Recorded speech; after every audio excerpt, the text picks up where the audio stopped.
Ang ating pong pag-aaral ngayon, patungkol po ito or may kinalaman sa kamatayan or death, no? Na ayon sa Biblia, may 3 uri nito.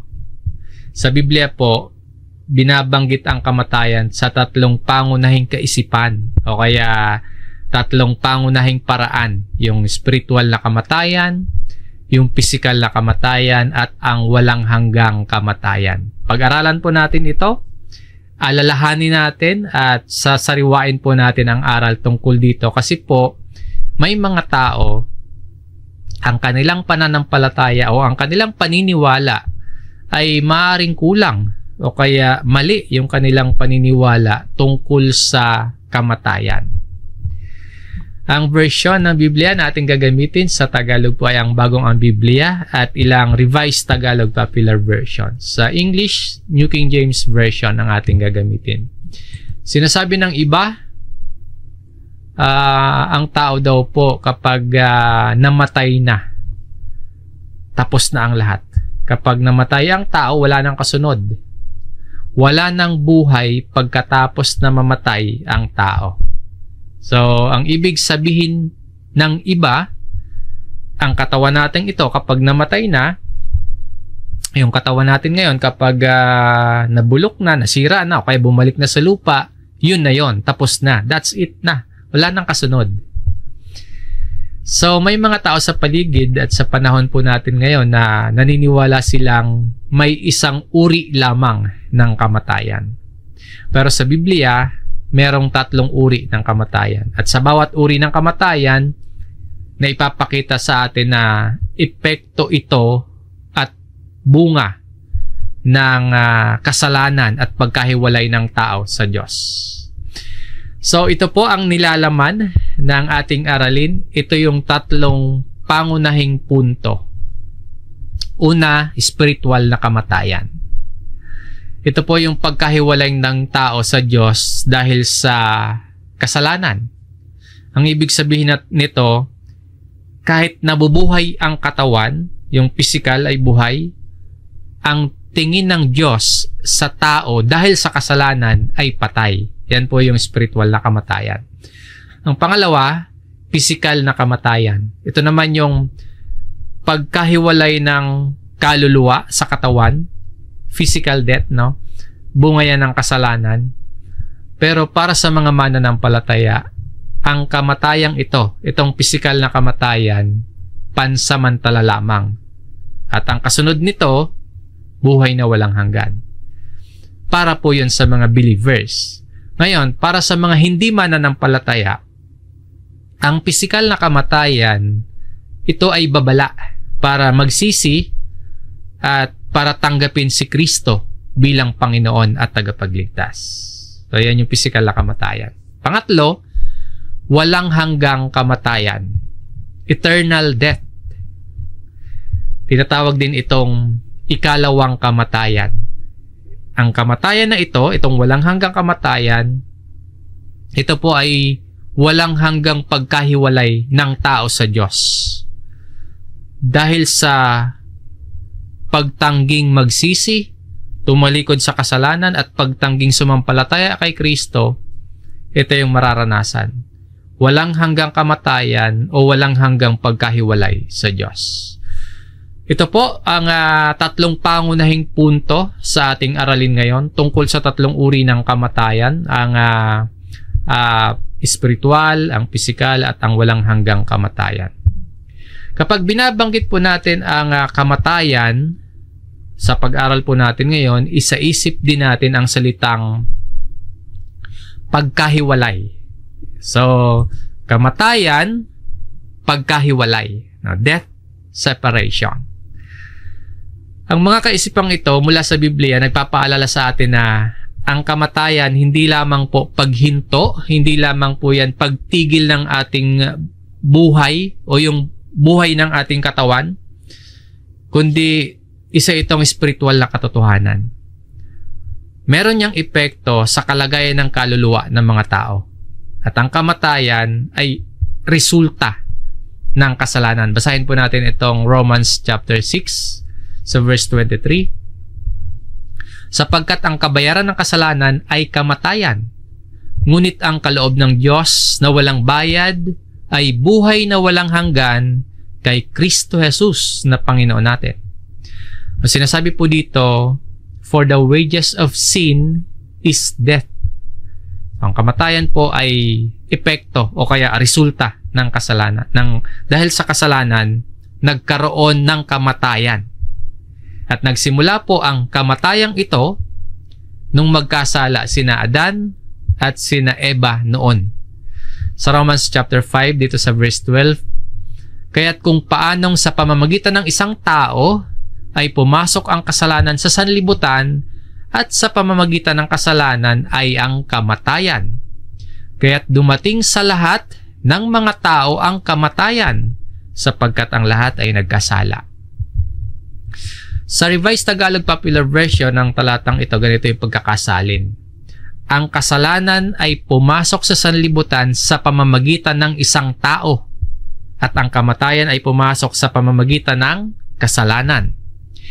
Dahil dito, lumaganap ang kamatayan sa lahat ng tao dahil ang lahat ay nagkasala. Dahil sa pangyayaring ito noon, ang lahat ng tao ay nagiging makasalanan at sa pagkakasala, ang tao po ay nahaharap sa tiyak na kamatayan. Kamatayang hindi lamang sa pisikal, kundi kamatayan sa espiritual at eternal. Pagtuturo sa atin na ang kamatayan ay aral at konsepto sa Biblia na may malalim na kaugnayan sa kasalanan, may malalim na kaugnayan sa kaligtasan at sa buhay na walang hanggan. So pag-aralan po natin at isa-isahin yung tatlong pangunahing punto. Ito yung number 1, spiritual na kamatayan. Ito po ay kamatayan na pagkahiwalay ng tao sa Diyos dahil sa kasalanan. Yung ganitong kalagayan, bagamat buhay sa pisikal, buhay sa katawan, patay po sa paningin ng Diyos dahil sa kawalan ng tamang relasyon sa Diyos. Patay yung turing ng Diyos. Patay sa espiritual dahil sa pagkahiwalay sa Diyos. Sa sulat ni Apostol Pablo sa mga taga-Efeso, basahin po natin para mas maintindihan po natin yung spiritual death. Ephesians chapter 2 verse 1. Kayo nooy mga patay sa inyong mga pagsalangsang at mga kasalanan. And you were dead. Ang talata pong ito nagbibigay linaw sa spiritual na kamatayan na nangangahulugan po pagkahiwalay ng tao sa Diyos dahil sa pagsalangsang at mga kasalanan. Patay spiritually. Ang kausap po dito o kaya yung sinulatan dito ni Pablo, mga buhay sa pisikal, buhay yung katawan. Ibig sabihin, yung spiritual na kamatayan, hindi pagkawala ng pisikal na buhay, kundi ito po ay pagkahiwalay ng tao sa Diyos dahil sa kasalanan. So muli po, ang kamatayan o yung patay o yung dead, pagkahiwalay ito sa Diyos. Tulad ng sinasabi dito sa Isaiah chapter 59 sa verse 2. Ang masasama ninyong gawa, ang dahilan ng pagkawalay ninyo sa Diyos. Nagkasala kayo, kaya hindi ninyo siya makita at hindi niya kayo marinig. Napahiwalay ang tao sa Diyos dahil sa masasamang gawa. Masasabi natin, ang bawat isa sa atin, spiritually dead. Kung lahat tayo ay nagkakasala dahil sa ating mga kasalanan at dahil wala din tayong kakayahang lumapit sa Diyos sa sarili nating gawa at sa sarili nating paraan, wala tayong kakayahan kasi patay tayo. Hindi natin kayang buhayin yung ating sarili. Pinapakita nito sa atin na kailangan natin ang Diyos na mayaman sa habag, mayaman sa awa. Kailangan natin ang tagapagligtas at kailangan natin ang nagbibigay buhay. At kailangan natin yung nagre-restore ng relationship ng tao at ng Diyos. So patay tayo spiritually dahil nahiwalay tayo sa Diyos dahil sa ating masasamang gawa o sa ating mga kasalanan. Itong kamatayan o pagkahiwalay na ito sa Diyos, nagsimula pa sa panahon nung nagkasala sina Adan at Eva. Sinasabi po sa Genesis chapter 2 sa verse 17, ito po yung panahon na sinabihan ng Diyos si Adan na malaya siyang makakain sa lahat ng punong kahoy sa halamanan, maliban lang sa ipinagbawal lang Diyos kay Adan. Basahin po natin ito, Genesis chapter 2 verse 17. Subalit mula sa punong kahoy ng pagkakilala ng mabuti at masama ay huwag kang kakain, sapagkat sa araw na ikaw ay kumain niyon, ay tiyak na mamamatay ka. May babala na dito pa lang po, no? Huwag siyang kakain ng bunga nito dahil mamamatay siya. So, may kautosan ang Diyos na hindi dapat suwayin. Sa pagdaloy ng kasaysayan, kumain pa din po ng bunga si Adan kasama si Eva, sa kabila ng dito pa lang ay may babala at kautosan na. Pero nung kumain sina Adan at Eva ng bunga ng punong kahoy na ipinagbabawal kainin, hindi naman sila agad-agad namatay physically. Kaya ang tinutukoy dito na kamatayan na unang naranasan ni Adan at Eva, spiritual na kamatayan. Nahiwalay sila sa Diyos dahil sa kanilang pagsuway. Muli po, buhay sina Adan at Eva physically. Pero nangyari sa kanila ang sinasabi dito na matapos nilang kumain ng ipinagbabawal, naranasan nila itong tiyak na mamamatay ka o you shall surely die. Naranasan nila yan. Si Adan, ayon sa Bible, nabuhay ng 930 na taon.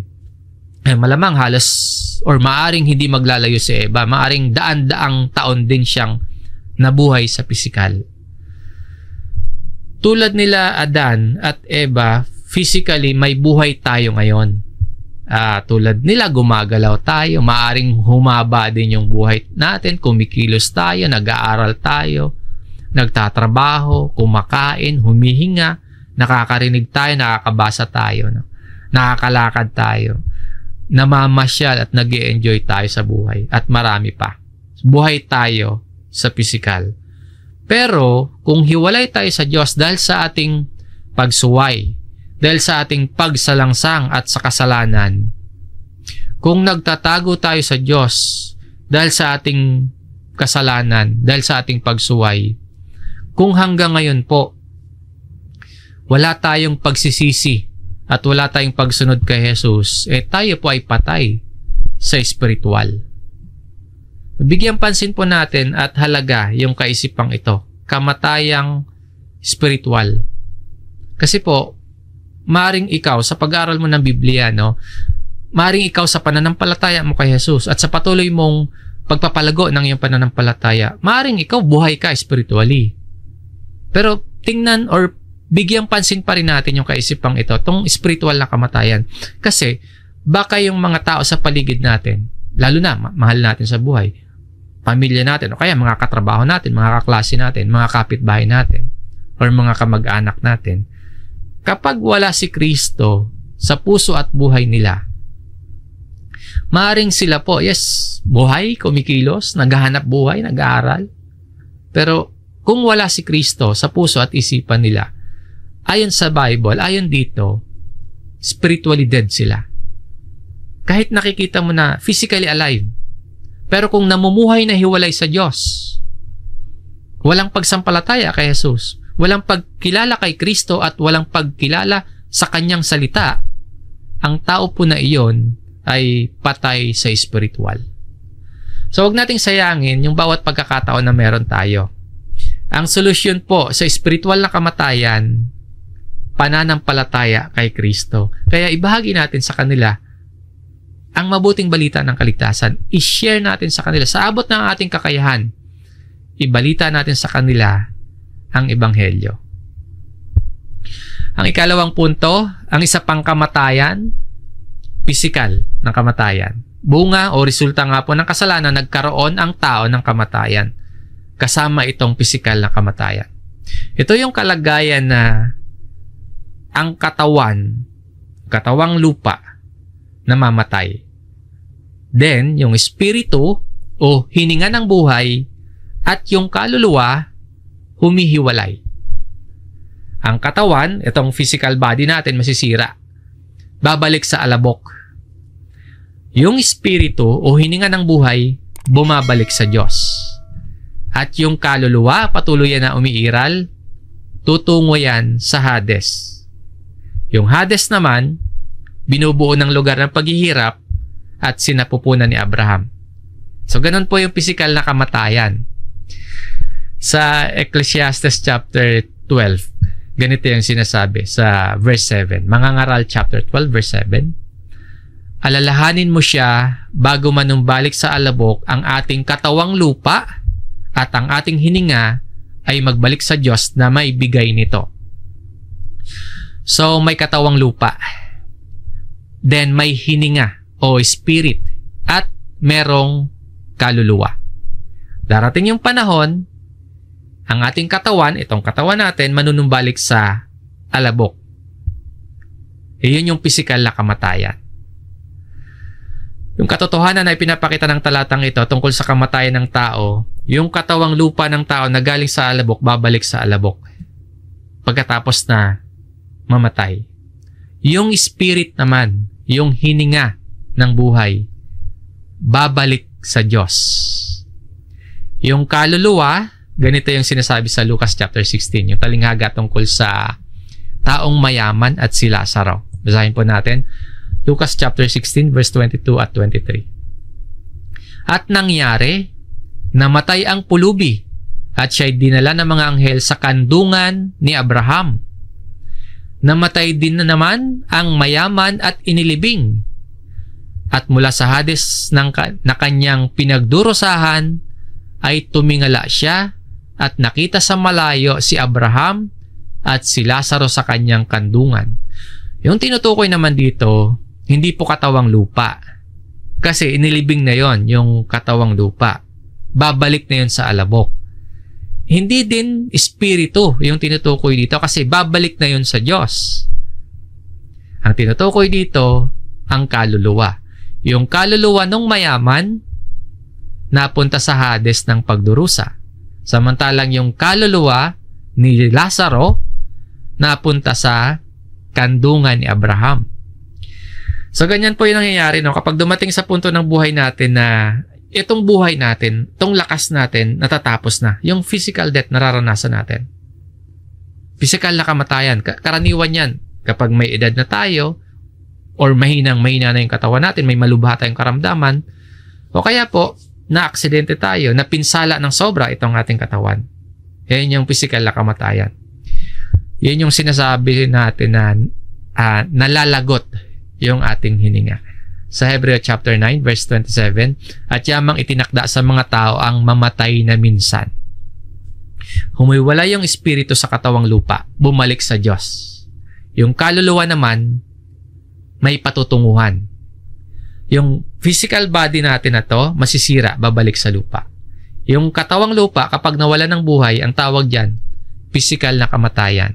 At minsanan lang po ito. Hindi totoo na magre-reincarnate tayo pagkatapos ng buhay natin dito sa lupa. Na meron tayong, or kaya meron tayong dating buhay na pinanggalingan bago yung buhay natin ngayon. Hindi po totoo yun. O kaya, after nito, magkakaroon tayo ng kasunod na physical na buhay dito sa mundo. Hindi po ganun. Kasi ang sinasabi dito sa atin ng Bible, as it is appointed for men to die once. Yamang itinakda sa mga tao ang mamatay na minsan. So, isang beses lang. Nangyari ang kamatayang ito nung pumasok yung kasalanan sa sanlibutan. Bagamat malungkot po at pagkaminsan nakakatakot pag-usapan yung kamatayan, pero bilang mga mananampalataya, itong pisikal ng kamatayan, naunawaan natin hindi ito yung katapusan, kundi ito ay masasabi nating pasimula ng walang hanggan. Kaya po, mabuti ngayon pa lang sa buhay nating ito, habang may lakas pa tayo, may pangunawa pa tayo, habang may pagkakataon pa tayo, makatiyak na tayo ng kaligtasan ng ating kaluluwa kay Kristo bago pa man dumating itong oras na ito sa atin. Itong itinakda sa mga tao ang mamatay na minsan. Bago dumating sa atin ang oras na ito, mabuting ngayon pa lamang makatiyak na tayo ng ating kaligtasan ng ating mga kaluluwa kay Kristo. Sa kasunod na punto po, ang walang hanggang kamatayan. Ito po yung namuhay tayo sa buhay na ito na hiwalay sa Diyos. Namuhay tayo sa buhay na ito na hindi natin tinanggap si Jesus. Tapos namatay tayo o naubos yung oras natin dito sa mundo. Ito yung kahantungan, eternal death o ikalawang kamatayan, ang walang hanggang kamatayan. Ganito ang sinasabi ng Biblia sa Revelations chapter 20. Basahin po natin. Pahayag chapter 20 verse 14 at 15. Ang kamatayan at ang Hades ay tinapon sa lawa ng apoy. Ito ang ikalawang kamatayan, ang lawa ng apoy. At ang sino mang hindi natagpuang nakasulat sa aklat ng buhay ay itinapon sa lawa ng apoy. Yung walang hanggang kamatayan, walang hanggang pagkahiwalay sa Diyos at pagkatapon sa lake of fire, lawa ng apoy. Sino ang makakaranas nito ng ikalawang kamatayan? Ayon sa talatang ito, ang sino mang hindi natagpuang nakasulat sa aklat ng buhay, yun yung itatapon sa lawa ng apoy. Kung wala ang pangalan ko sa Book of Life, ipapatapon ako sa Lake of Fire. Ang sino man at tumatanggi sa kaligtasan sa pamamagitan ng pagsampalataya kay Jesus, mapaparusahan sa walang hanggang lawa ng apoy. Tingnan po natin kung gaano kaseryoso ang Biblia na binibigyan tayo, ang bawat isa sa atin, ng babala na matakot tayo sa ating kalalagyan kung wala tayo kay Kristo, kung wala yung pangalan natin sa aklat ng buhay. At binibigyan din po tayo ng babala at mag-alala din tayo para sa iba.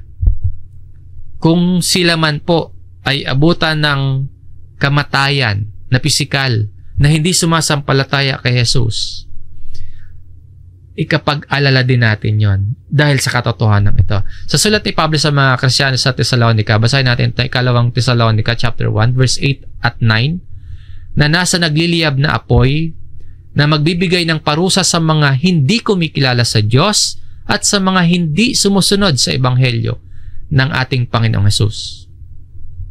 Ang mga ito'y tatanggap ng kaparusahang walang hanggang pagkapuksa at palalayasin sa harapan ng Panginoon at mula sa kaluwalhatian ng kanyang kalakasan. Magbigay babala at takot ito para sa sarili natin. Tiyakin po natin sa buhay natin palang na ito ay nakay Kristo na tayo. Sumusunod tayo sa Ebanghelyo ng ating Panginoong Hesus. At magising nga din po yung ating pagmamalasakit sa iba na mag-alala din tayo para sa kanila kung sila man po ay wala pa kay Jesus. Dahil ang lahat ng taong tatanggi sa kaligtasan sa pamamagitan ni Kristo, mapaparusahan ng walang hanggang pagkapuksa. Ang tanging paraan para maligtas sa kaparusahang ito ay sa pamamagitan ng pananampalataya kay Jesus bilang Panginoon at tagapagligtas. So tanggapin po natin sa buhay nating ito si Jesus at ipamalita natin sa iba ang mabuting balita ng kaligtasan ni Kristo. Sinabi mismo ng Panginoon sa Juan chapter 5 verse 24, "Katotohanang sinasabi ko sa inyo, ang nakikinig ng aking salita at sumasampalataya sa Kanya na nagsugo sa akin ay may buhay na walang hanggan at hindi darating sa kahatulan, kundi lumipat na sa buhay mula sa kamatayan." Pakinggan po natin ang mensahe dito dahil sinasabi ng may pagdidiin mismo ng ating Panginoong Hesus. Sabi niya, katotohanang sinasabi ko sa inyo, o most assuredly I say to you, ang sino mang nakikinig ng salita ni Jesus, hindi lamang po ito simpleng pakikinig. Ang pakikinig na tinutukoy dito ay isang pagtanggap sa salita ni Jesus at pagsunod sa mga salita at katuruan ni Jesus. At ang sabi pa, ang sino mang sumasampalataya sa Amang Diyos na nagsugo kay Jesus ay may buhay na walang hanggan. Walang paghatol, lumipat mula sa spiritual at eternal death patungo sa buhay na walang hanggan. Nakikita natin sa talatang ito yung pangako ng everlasting life. Pangako ng kaligtasan, hindi dahil sa ating mga gawa, kundi dahil sa biyaya sa atin ng Diyos sa pamamagitan ng ating pagsampalataya kay Jesus. So, mga kapatid, totoo po itong walang hanggang kamatayan, itong eternal death. Kaya tiyakin natin na hindi tayo mapapasa kamatayang ito at maging yung mga mahal natin sa buhay. So manatili po tayo sa ating pananampalataya. Magsumikap tayo na patatagin yung ating pananampalataya. Ipamuhay natin ang mga aral at salita ni Kristo. Sinasabi nga po sa Revelations chapter 2, dito sa verse 11, ang may pandinig ay makinig sa sinasabi ng Espiritu sa mga iglesia. Ang magtagumpay ay hindi masasaktan ng ikalawang kamatayan. Bagamat ang sulat na ito naka-address sa iglesia sa Smyrna, yung panawagan dito para din sa lahat ng mga Kristiyano hanggang sa kasalukuyang panahon. Handa dapat tayong makinig. Yung bang maging alerto tayo sa pakikinig ng salita ng Diyos. Dahil ang pangako dito, ang magtagumpay ay hindi masasaktan ng ikalawang kamatayan. He who overcomes, yung magtatagumpay, ligtas mula sa walang hanggang kaparusahan. Ang magtatagumpay po, magkakaroon ng buhay na walang hanggan sa piling ng Diyos. Pagbibigay pag-asa ito para sa ating lahat. Na mahirapan man tayo sa buhay na ito at mamatay man yung katawang lupa natin, ang mga nakay Kristo hindi masasaktan ng ikalawang kamatayan. Pagpapaalala na hindi walang halaga yung pagkakaroon mo ng pananampalataya. Pagpapaalala po sa ating lahat na may saysay ang pagiging Kristiyano mo. Ang tunay na tagumpay, mararanasan mo kay Kristo. Sa Panginoong Hesus, tayo po ay ligtas sa walang hanggang kapahamakan. Sa Panginoong Hesus, tayo po ay may pag-asa na makapiling ang Diyos sa magpakailanman. Sa huling bahagi at pagtatapos ng ating aralin, matapos po nating sariwain yung tatlong uri ng kamatayan, yung spiritual na kamatayan, yung physical na kamatayan, at yung walang hanggang kamatayan. Ano ngayon yung ilang mga practical na aplikasyon na maaari nating ilapat sa ating buhay at pamumuhay ngayon? Narito po, una, iwasan natin ang spiritual na kamatayan. Ang spiritual na kamatayan, na pag-aralan natin na yan po ay resulta ng kasalanan at pagkahiwalay sa Diyos. So, yung practical na solution sa Acts chapter 3 verse 19. Kaya nga magsisi kayo at magbalik loob upang mapawi ang inyong mga kasalanan. Iwasan natin yung spiritual na kamatayan. Ang practical na aplikasyon, repent and be converted. Ang talatang ito, isang panawagan ni Apostol Pedro sa mga tao na magsisi o talikuran ng kasalanan at magbalik loob sa Diyos. Sa pamamagitan po yan ng pananampalataya kay Jesus. Ang pagsisisi dito, hindi lang paghingi ng tawad, kundi isang tunay na pagbabago ng puso, pagbabago ng buhay, at pagtalikod sa kasalanan. And yung sinasabi naman dito na magbalik loob, so matapos talikuran yung kasalanan, kinakailangang bumalik tayo sa Diyos sa pamamagitan ng pananampalataya kay Jesus. Ang pagsisisi at ang pagbabalik loob at ang pananampalataya kay Jesus, daan po yun tungo sa kapatawaran ng ating mga kasalanan. So, iwasan ang spiritual na kamatayan. Paano makakaiwas? Magsisi at magbalik loob sa Diyos. Ang ikalawa, maging handa sa pisikal na kamatayan. Yung pisikal na kamatayan, hindi talaga natin yan may iwasan. Walang makakaiwas sa atin. Lahat tayo makakaranas ng kamatayan na yan. Kaya mahalaga, maging handa. Hindi lamang ito paghahanda sa literal na pisikal na kamatayan or sa aspetong financial at material. Hindi lamang pong ganong paghahanda. Kasama yon. Pero paghahanda ito sa pamamagitan ng pagkakaroon ng makabuluhan at makakristyanong pamumuhay.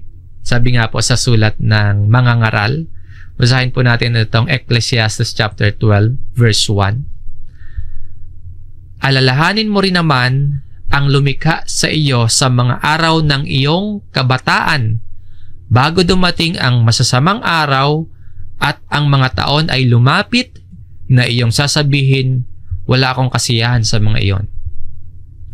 Sa New King James Version, remember now. Alalahanin mo ngayon. Habang malakas ka pa, habang may pagkakataon pa, habang tayo ay nabubuhay pa. So, ang paghahanda sa pisikal na kamatayan, hindi lamang ito material at financial, kundi ang paghahanda sa pisikal na kamatayan kasama po ang mabuhay tayo na inaalala ang Diyos. Alalahanin natin ang Diyos. Huwag nating sayangin ang buhay na kaloob niya sa atin. Sa halip po, gamitin natin ang buhay, ang kalakasan, ang lahat ng meron tayo para maluwalhati ang Diyos. Alalahanin natin ang Diyos na maging mabuting katiwala tayo. May mga ibinigay at ipinagkaloob sa atin. Sa lahat ng ipinagkaloob sa atin ng Diyos, maging mabuting katiwala tayo. Na habang may pagkakataon pa tayo, gumawa tayo ng mabuti sa kapwa, sa lahat. Mamuhay ng may kabanalan at may pagsunod sa Diyos. At mag-ipon tayo ng kayamanan sa langit. Hindi kayamanan lamang dito sa lupa. Yung physical pong kamatayan, hindi yan katapusan, kundi isang paglipat sa walang hanggan. Ang paghahanda muli hindi lamang tungkol sa material na bagay, kundi higit sa lahat sa ating relasyon sa Diyos. Kung paano ba natin ipapamuhay yung buhay na ibinigay niya sa atin sa araw-araw. Ang tunay na handa sa kamatayan, ang pisikal na kamatayan, ay taong may pananampalataya kay Kristo at namumuhay sa kung ano yung ayon sa kalooban ng Panginoon. Maging handa sa pisikal na kamatayan. Ang ikatlo, maging handa para sa walang hanggang patutunguhan ng ating kaluluwa. Ang buhay natin dito sa mundo, pansamantala lamang. May naghihintay na buhay sa atin pagkatapos nito. Sa Hebreo chapter 9, verse 27 sa last part, at pagkatapos nito ay ang paghukom. Sa katotohanan ng sinasabi sa talatang ito, huwag tayong maging pabaya sa ating spiritual na buhay. Huwag nating sayangin yung buhay para lamang sa mga makasanlibutang bagay. Huwag nating gugulin yung ating buhay ngayon para sa mga pansamantalang mga bagay. Kundi maging handa tayo sa pamamagitan ng pananampalataya kay Jesus. Mamuhay tayo taglay yung pananampalataya kay Kristo. Na siya sa buhay natin ito ang Panginoong Jesus, ang ating Panginoon at tagapagligtas. At ipamalita din po natin yan sa iba tungkol sa kaligtasan, na sila din po ang mga babalitaan natin ay magkaroon ng katiyakan ng buhay na walang hanggan. Yung kaligtasan ng ating mga kaluluwa, kay Jesus lamang natin yan matatagpuan. Sa Romans chapter 10 verse 9, sapagkat kung ipahayag mo sa pamamagitan ng iyong bibig si Jesus na Panginoon at sasampalataya ka sa iyong puso na binuhay siyang muli ng Diyos mula sa mga patay, ay maliligtas ka. Kung ikaw po na nakikinig ngayon, nakarating sa iyo ang gawain at araling ito, pero hindi ka pa sumasampalataya kay Jesus at hindi pa lubusang sinusuko ang buhay sa Panginoon, ang pakiusap natin dito, pagnilayan mo ang katotohanan tungkol sa uri ng kamatayan ayon sa Biblia. May buhay pagkatapos ng buhay natin dito sa mundo. Yun ang disenyo ng Diyos. Ang Diyos ang kumikilos at gumagawa para sa kaligtasan natin. Sinugo ng Diyos si Jesus, kaya po tanggapin natin si Jesus ngayon. Tanggapin si Jesus sa ating buhay bilang Panginoon at tagapagligtas at magkakaroon tayo ng katiyakan ng tunay na buhay at ng buhay na walang hanggan. Mga kapatid, ang ating pag-aaral ngayon ay nagpapaalala sa atin ng isang malalim na katotohanan. Yung kamatayan, hindi lamang pisikal na pagtatapos ng ating buhay. Hinihikaya tayo ng ating aralin na magising tayo, maghanda tayo, sumampalataya tayo kay Jesus at magbahagi tayo sa iba ng pag-asa na meron tayo kay Kristo. Magbalik loob sa Diyos, panatilihin po ang pagkakaroon ng mabuting relasyon sa Diyos, mabuhay tayo ng may kahandaan, magsumikap tayo sa paggawa ng mabuti, sa pagbibigay ng kaluwalhatian sa Diyos sa bawat ginagawa at gagawin pa natin. At ipangaral po natin yung pag-asa, ipamalitan natin sa iba na ang pisikal na kamatayan, hindi yan yung dulo at wakas ng ating buhay, kundi ang mga na kay Kristo may buhay na walang hanggan.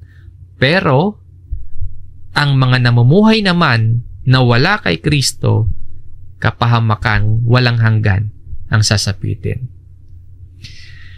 Si Jesus po ang tanging sagot sa lahat ng uri ng kamatayan. Sa kanyang pagkabuhay na mag-uli, tayo po ay nagkaroon ng layunin sa buhay na ito. At tayo rin po ay nagkaroon ng katiyakan sa buhay na walang hanggan, kapiling ang Panginoon. Maraming salamat sa inyong pakikinig mga kapatid. Hanggang dito po ang ating aralin. Tayo po ay muling manalangin.